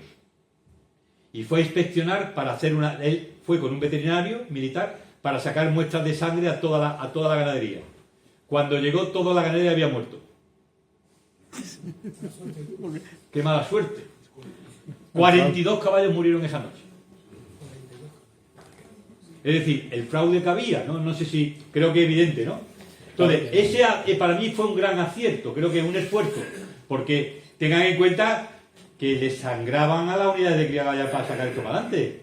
Que tanto los secuenciadores como las muestras, lo otro, el personal para apoyar, porque todo esto conllevaba reforzar las delegaciones de Cría Caballar y dinero, y eso iba en contra del otro. Vale, pues a lo que voy, que creo que fue uno de los grandes aciertos y nosotros entregamos los libros. Esta misión se entregó a las asociaciones, primero a ANCE en 2007 y en 2008 al resto de las asociaciones. Hoy en día ya el laboratorio no se llama genética molecular, se llama de investigación aplicada, como veremos ahora, y ya está. Y hoy en día la Cría Caballar, y voy a ir muy rápido, porque creo que le estoy metiendo un rollo. No, Una hora y cuarto llevo ya. A mí me gusta mucho. A ver, entonces la Cría Caballar hoy tenemos 6 centros militares, que como he dicho, todos ya son yeguadas, que los ven ahí, Ávila, Écija, Jerez, Loretoqui, que en San Sebastián, Mascuerras, que Santander y Zaragoza. El laboratorio que era de genética molecular se ha cambiado al entregar los libros, ya esa misión no la tiene, y ahora se dedica más a lo que necesitamos la Cría Caballar. En la restauración de investigación aplicada queda dentro de Cría Caballar, que nunca perteneció a Cría Caballar, la Escuela Militar de Equitación, que se convirtió en una sección de enseñanza ecuestre. La Escuela Militar de Equitación era de Ejército de Tierra, nunca pasó a Cría Caballar. ¿Por qué? Bueno, porque era para formar a sus oficiales en la equitación, profesores de equitación, etc. Pero ha quedado, como nosotros seguimos teniendo necesidades de formación de nuestra gente, ha quedado remanente una sección ecuestre que es la heredera de esa Escuela Militar de Equitación que estuvo el Ejército. El área técnica de investigación, que realmente son los que llevan todo el tema de papeleo, documentación, relaciones con las asociaciones, y gestión y unificación, que son los que están por encima de todos los centros. Una unidad de explotaciones agrícolas, no sé si he comentado antes que la Remonta tenía unas fincas para criar los potros. Esas fincas todavía existen, muchas de ellas. Por ejemplo, Jerez tiene la finca de Garrapilo y de Vicos, que entre las dos suman unas 1.500 hectáreas, donde se cría, se cultiva, que ahora lo comentaré por encima. Écija mantiene Las Turquillas, que es una finca que tiene 1.100 hectáreas. Es decir, pero eran fincas que se dedicaban a dehesas o para criar, para cultivar los alimentos que necesitaba el ganado. Hoy en día siguen haciendo lo mismo. Y una área económica que es la que gestiona los recursos, tanto ingresos, porque los ingresos que generamos por venta, por cubriciones, por enajenación, etcétera, etcétera, nosotros, Cría Caballar solo puede revertir el 40%. Es decir, si yo ingreso 100 euros, 40 pueden volver a Cría Caballar. Nos autofinanciamos, entre comillas, en un 40%. Lo único que no financiamos es el capítulo 1 personal, que lo paga Defensa. Y hay un dato muy importante que no he dicho, que lo voy a poner a apuntar rápido, es que Cría Caballar ahora mismo no está en ejército. Cría Caballar, desde el año 91, pasó del Ejército de Tierra al Ministerio de Defensa. Y ahora mismo, Cría Caballar está colgado de la Secretaría General Técnica del Ministerio de Defensa. Es más, actualmente las unidades de Cría Caballar podrán ver oficiales y suboficiales de cualquier ejército. Yo en ECIS he tenido cuando era jefe, marinos, del aire, es decir, ya tenemos de todo, tenemos interventores, tenemos de todo, es decir, ya tenemos de todo. Con que sepan de caballo, tengan ganas de aprender de caballo es suficiente. Pues de todos los ejércitos, porque estamos colgados de Defensa, y Defensa se nutre de personal de todos los ejércitos. Mayoritariamente del Ejército de Tierra, que también está la tierra un poco quemado, que por qué tengo que ser yo el que más dé. Y dice el otro ejército que es el que más tiene. Bien, bueno, lo que he dicho del laboratorio, que actualmente lo que hacen misiones para Cría Caballar, que está en Córdoba, este laboratorio sigue permaneciendo en Córdoba. Lo de la SESENECU, que es lo que he dicho que es SESENECU de la sección de enseñanza ecuestre, esos son los cursos normalmente que hace. Hay un sistema muy novedoso y que está muy bien pensado para ahorrar gastos, que son la gestión es centralizada, todo lo organiza SESENECU, pero tiene distintos núcleos de enseñanza. Es decir, ella programa un curso de iniciación a la equitación, nivel 1, lo hace desde Madrid, lo publica todo, pero cada centro militar, con su formación, con sus profesores, hace a los alumnos para no desplazarlos a Madrid. Con lo cual, aunque la formación es muy parecida, se hace en los distintos centros que tienen la necesidad y tienen el problema de esa formación.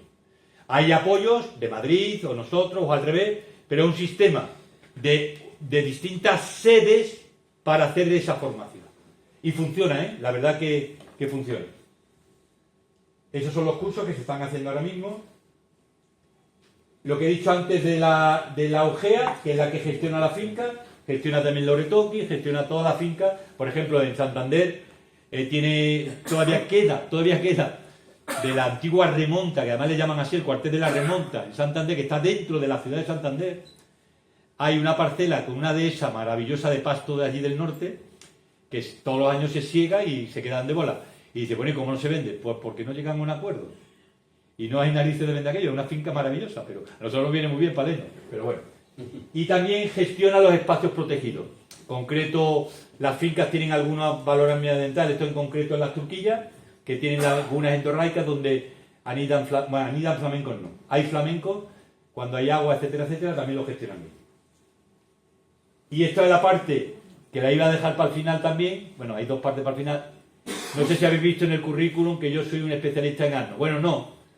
Yo llegué de capitán a las Turquillas, más moderno que una puñeta, con 28 años. Llegó un antiguo coronel que mandaba mucho, que lo conocerán aquí, Zunzunegui, que mandaba mucho, pero mucho. Y dice, capitán, ven para acá. Me cogió en un rincón, dice, tú, a partir de hoy y hasta que yo venga, tú te vas a encargar de aprender de burro. Tú te vas a encargar de que estas tres cosas que hay aquí parezcan andaluz, zamorano y catalán. Y tú eres responsable que en 5 años voy a volver y quiero que este sea andaluz, este sea zamorano, porque había un rebu. Las yeguas vienen a Écija de Cordovilla la Real. Y cuando realmente el asno lo cría el Estado, le pasa lo mismo. El Estado, el Cría Caballar lo empezó a criar en el 75, 1975. Pensar en el 75 ya había muy pocos garañones, muy pocos burros padres, buenos, porque ya no se criaban mulos. Ya en el 75 no había demanda de mulos. Entonces, para poder tener buenos garañones, para nosotros tener en las unidades de montaña buenos mulos, pues se decidió criar mulos. Pero se decidió criar mulos buenos burros. No este andaluz, este catalán, entonces se mezclaba. Cuando ya nos toca conservar, tuvimos que hacer una limpia, hicimos compras compramos de todas las razas, compramos garañones de todas las razas, y empezamos a ese reju, y me tocó a mí. Y como me tocó a mí, pues me hice experto, no, por narices que existe en mi tierra. Lo que pasa que luego el asno andaluz le cogí mucho capricho, y además el catalán ya había empezado con el Stubbook, el zamorano había empezado, y el que faltaba era el Stubbook del asno andaluz. Y me tocó a mí en mi casa hacerlo por las tardes, porque realmente no había ayudas, no había subvenciones. Bueno, Rafael Olvera me dio, que hemos hablado de él, me dio un poquito. Pero es verdad que era... Y Cría Caballar no quería llevar estos libros porque ya estaba pendiente de que además se fueran a la asociación. Y por último, como novedad, la cría de perros. Esto Ávila lo está haciendo ahora, desde el 2011. Y esto es otra de las grandes necesidades de no tener un duro. Sí, y dirán, coño, ¿por qué? Perdón por el tango, lo siento. No pasa nada, perdonado. Lo siento. A ver, no sé si saben que todos los perros que se usan para droga, explosivos, seguridad, todos se compraban con un imprinting. El imprinting es que el perro sirve para seguir a las personas, que te haga caso y se comporte en los locales. Bueno, pues esa compra se hacía por cada ejército, se hacía por la policía, la Guardia Civil, todo el mundo, comprar. Bueno, pues llegó 2009-2010, que un perro, simplemente con 3 meses, con ese imprinting, en Europa, o comprarlo costaba entre 8 y 12.000 euros. Entre 8.000 y 12.000 euros. Entonces se le ocurrió a un general veterinario decir, joder, y esto no lo puede hacer Cría Caballar. Ya que cría caballo, coño, que críe perro.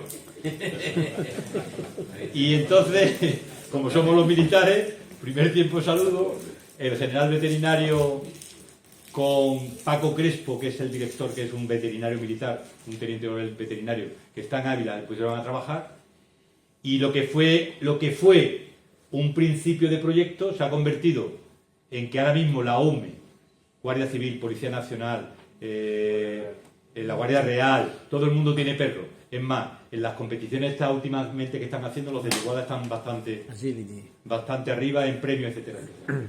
Y han entregado, hablé ayer con el jefe de Ávila, hasta día de hoy 730 perros, que ya está bien.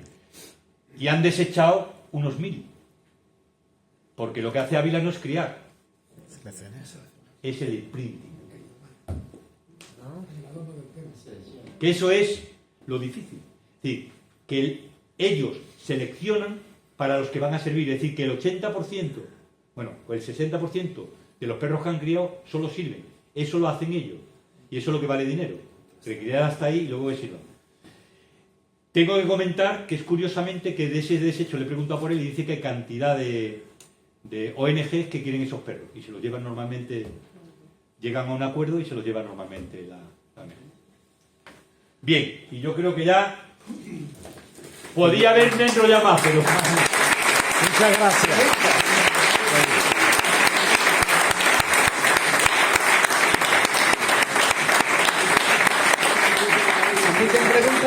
Espera. Ahora le he dicho al señor presidente que lo suyo sería, como yo me enrollo como las persianas y a lo mejor era mucho, si daba tiempo a alguna pregunta y... ¿no? Si lo consideran, una cosa importante, si la sé, la contesto, si no, la investigo o la pregunto. Bueno, coronel, yo tengo una pregunta, me llamo Fran Maronda, encantado de que estés aquí en Granada, y me consta que eres jefe de el cochero más importante que ha tenido este país y que probablemente tendrá. Te hablo de Juan Robles Marchena, 4 Juegos Olímpicos, medallas de oro, Consejo Superior de Deportes. Me puedo estar aquí un buen rato y no voy a hacerlo, diciendo todos los laureados que este cochero está. Actualmente es maestro mío y te quería decir una cosa. ¿Cuál es el secreto para que se hayan retirado caballos de enganche españoles de pura raza compitiendo al máximo nivel con 20 años? Me consta que hay caballos de 20 años, de 19 años que están en las Turquillas, donde han tenido su retiro y que incluso se siguen metiendo en el andador día a día. Bueno, pues esa es una parte que no he tocado, es una parte que es la contrastación que se hace.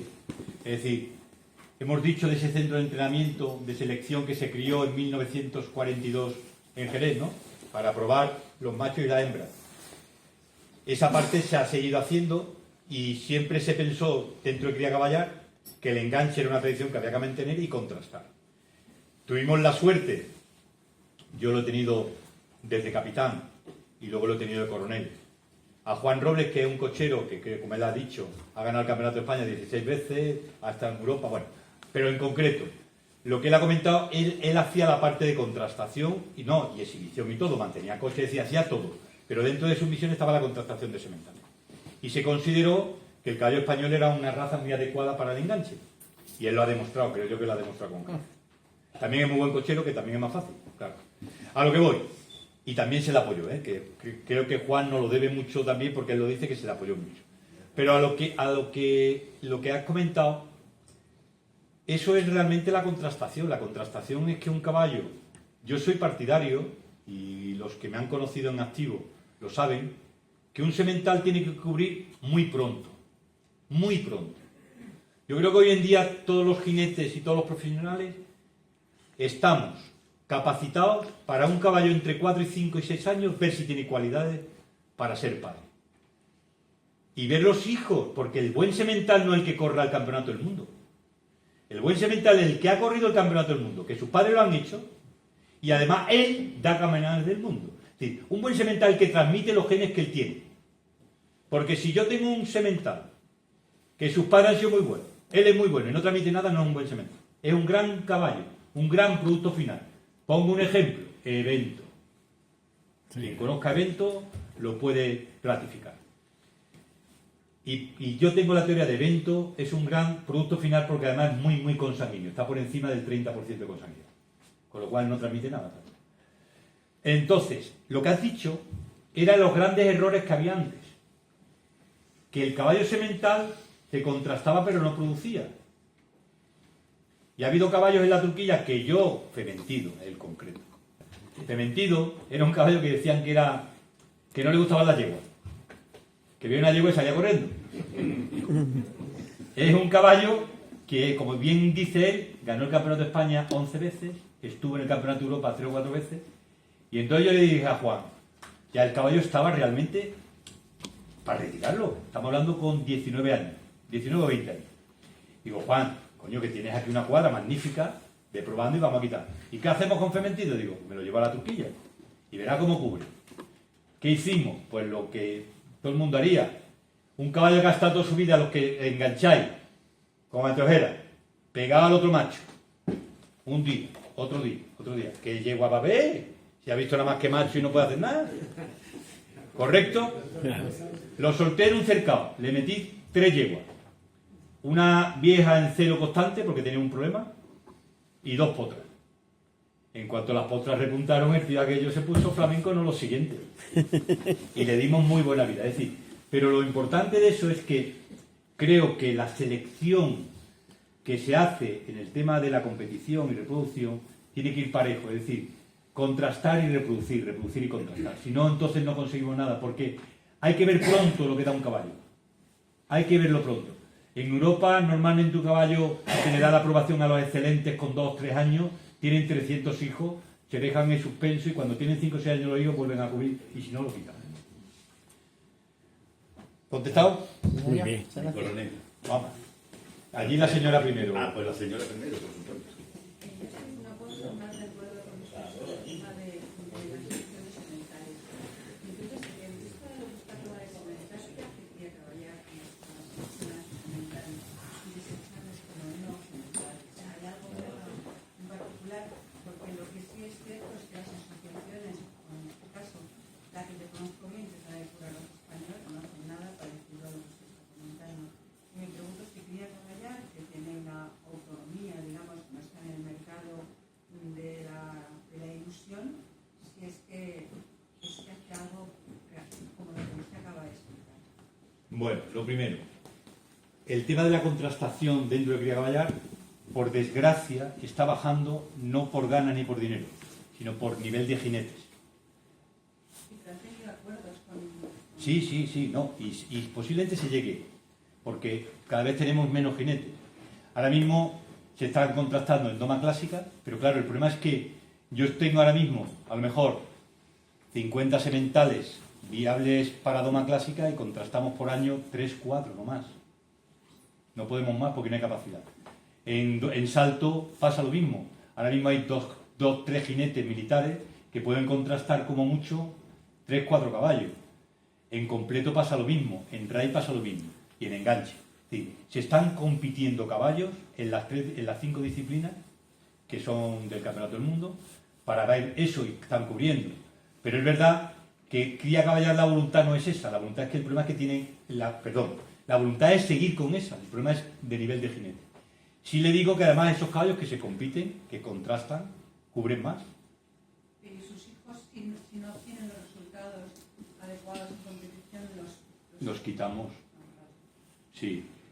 Es decir, vamos a ver, por ejemplo, es que ahora mismo, es que no tengo referencia ahora mismo de un caballo que le pueda decir Sabor, por ejemplo.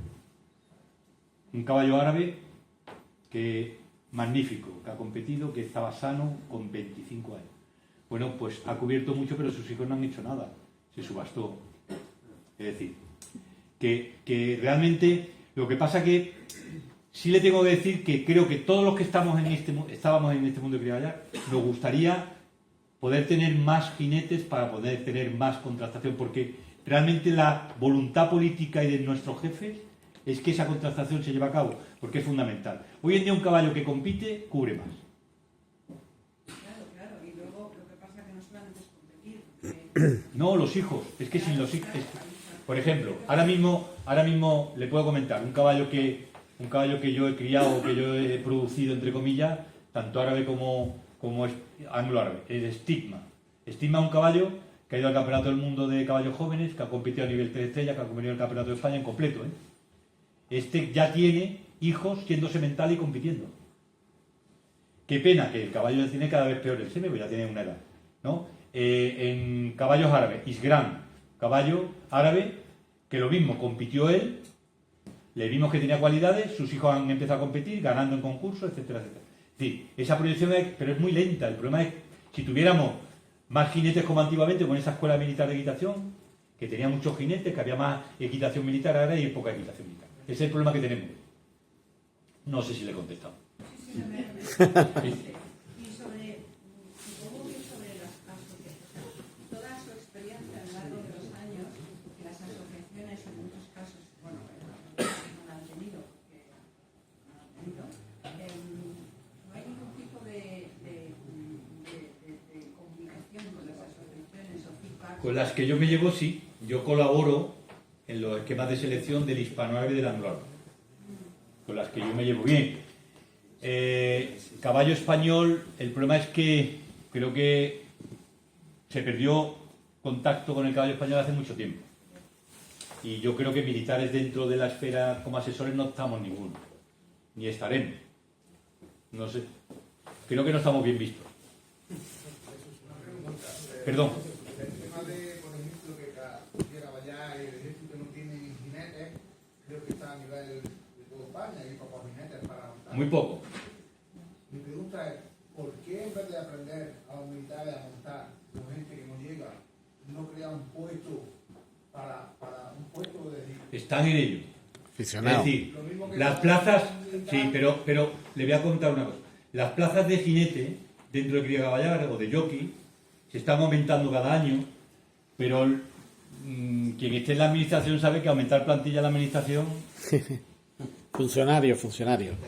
Eso, es decir, hay otros proyectos que son contratas externas, externalización del servicio, que se ha hecho también, que puede ser otra que cuaje ella mismo.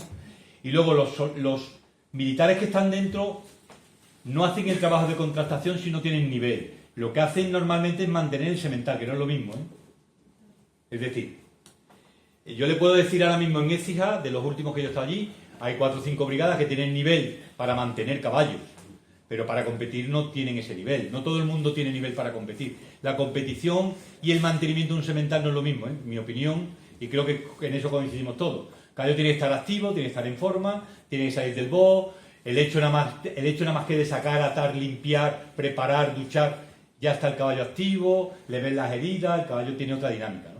Eso es un trabajo diferente al que usted está diciendo. No hay jinete. Y hay plazas, todos los años salen, bueno, todos los años. El año pasado creo que salieron 4 y ya se han cubierto en Jerez, en Loreto 2 y una en Madrid. Pero ese nivel no es para competir. Es jockey y luego ya veremos, bueno, jockey, jinete, y luego ya veremos si el tío tiene nivel. Porque además el problema que tenemos es que es curioso que no hay pruebas de acceso para esas plazas. No, hay una prueba luego, pero lo que tiene que tener estudio, pero el nivel de equitación no es un requisito. Curioso. Lo importante. Es curioso que sepa montar, entonces con el hecho que se suba ya está. La nota del examen es la que vale. Que tiene que tener una carrera antes de ir. No tiene una titulación. Claro. No, es que no existe titulación. ¿Dónde existe una titulación civil? Ninguna. De jinetes. Yo veía el técnico de ¿Cuál? No, eso es monitor. técnico de El técnico deportivo no es jinete. No, el técnico deportivo, sí, pero el técnico deportivo lo que tiene que saber es dar clase. Ahora, Estamos equivocando, ¿eh? Es decir, yo por ejemplo conozco técnico deportivo nivel 2 que... Ah, que sean buenos o malos, yo no No, es que, pero saben dar clase, pero como jinete a lo mejor no, ¿eh? Que no es lo mismo, ¿eh? tienen que poder tienen que saber montar a caballo. Sí, hay pruebas. Bueno, por ejemplo, yo le voy a poner una cosa, la Real Escuela, todos los profesores son técnicos, creo que 2, me parece todo. Y hay una prueba de completo que yo estuve en la prueba de completo. No, Ya en está. la escuela es dirigida la prueba de completo. Eso es, Claro. claro, es lo que voy, que creo que esto también se ha hecho, pero es verdad que teníamos que tener titulaciones que no lo tenemos. Eso es una de las cosas, para mí, yo no sé si lo que piensa él, pero lo peor que tiene el sector equino en España es la falta de profesionalización del sector. Es lo peor de lo peor de lo peor. Creo que lo único que están ahora mismo, lo único los veterinarios, los demás estamos todos sin titulación alguna, cada vez menos. Y creo que es un problema que lo está sufriendo España, claro. ¿Qué curso tiene un herrador? ¿Qué titulación tiene un herrador en España? cada vez más, ¿no? Bueno, el auxiliar de veterinaria del ejército lo tenía, pero me refiero, en el ejército no me hablo, pero La vida civil no. la vida civil no existe. Hemos hablado antes, auxiliar de veterinaria, la vida civil no existe. Reglado, ¿no? Yo que sé, un jockey, tampoco existe una titulación civil, y por ahí fuera sí existe. Falta de profesionalización, y hace falta, ¿eh? Creo que hace falta. Y más en el tema del radar, Bueno, también, por supuesto. como hablamos de temas más delicados. Pero los cimientos de la caza. Hombre, en fin. Ah, Eugenio. Acuérdate de mí. Ah, Yo sé que no me vas a responder la pregunta. Te la podía preguntar luego dando un paseo, pero prefiero. En 1921, el coronel Fernando Primo de Rivera, en la Alcántara, ¿qué tipo de caballo llevaba? uf. Se llamaba Bueno, se llamaba Vendimiar, era tordo y 3 años. Sí, pero... no el coronel. No, la Alcántara. bueno, vamos a ver. Todos. Es decir, de todo lo que hemos hablado de esa yegua militar, de esos cruzamientos que había, en general, el caballo de tropa era español o hispanoárabe, generalmente. El caballo de los sargentos, que ya tenían otro nivel, y los oficiales ya tenían algo de inglés, pues eran anglo-árabes o eran tres sangres. Y el de oficial normalmente era o un tres sangres, o un pura sangre inglés o anglo-árabe. Es decir, eso era un poco, pues bueno, pues lo que había. Pero el caballo de línea, que es el caballo que nos ha dado fama en todo el mundo, era el caballo español o cruzado con hispanoárabe. Ese ha sido el caballo noble, valiente, era el caballo resistente, sólido, es decir, y es el caballo que realmente creo que es el que teníamos que tener en España en general, porque además la gran envidia que hay en Europa, que creo que eso no lo valoramos en España, es que el 90% de los caballos que criamos aquí valen para los jinetes normales, que no saben montar. El 90% de los caballos que crían allí no vale para la amateur. ¿Por qué? Se han centrado tanto en la selección para la alta competición que el caballo amateur lo están perdiendo. ¿Por qué se están vendiendo tantísimos caballos a Europa así barrocos, caballos que no son expresivos, pero son muy nobles, muy tranquilos. Porque no lo tienen. Es que no lo tienen ese caballo. No sé si te he contestado. Se ha contestado. ¿Alguna pregunta más? Pues nada, simplemente agradecerle, coronel, Muchas gracias. su amena y profusa y prolija presentación del papel del ejército, que esperemos que siga teniendo un gran papel No, ya no. en la guía del caballo, pero bueno, con gente como usted, aunque usted era de la reserva, seguro que lo seguirá teniendo. Agradecerles a todos ustedes A eso, muchas gracias. su presencia, agradecer a Enrique y a su equipo pues su colaboración, y espero pues tener por aquí a buena parte de ustedes pues dentro de un mes, el día 16 de febrero, que tendremos a don Guillermo García Palma, que es compañero, con una conferencia sobre el origen del caballo español. Y nada, muchas gracias. Un momento. Yo agradecerle la atención y sobre todo si alguien necesita algo de mí, independientemente de esta conferencia, Eugenio tiene mi correo electrónico, tiene mi teléfono y lo que queráis. Que muchísimas gracias de verdad.